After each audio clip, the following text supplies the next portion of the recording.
नमस्कार मंडळी. तर सकाळची वाजत होते 11:15. मम्मीच्या 4-5 शिव्या खाऊन अजून पण आम्ही अंघोळ नाही केली आहे. हां, तर अजून आमच्या कॉलेजला सुट्टी आहे, तर मग आम्ही असंच लेट उठतो.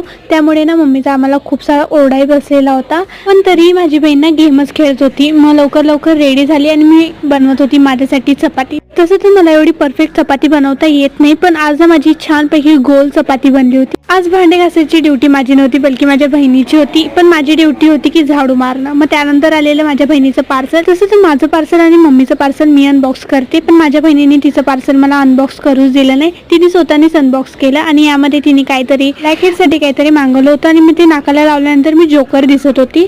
मग थोड्या वेळ जरा अभ्यास करायचा ठरवला आणि मग एवढा पसारा केलेला होता ना अभ्यास करताना. आणि आमच्या बाल्कनी खाली ना कोकोरानी आणि डॉबरमॅन आलेला. जसा व्हिडिओ सुरू केला तसंच आमचा डॉबरमॅन जायला निघाला. चला, यासोबतच भेटूया पुढच्या व्लॉगमध्ये. तोपर्यंत बाय.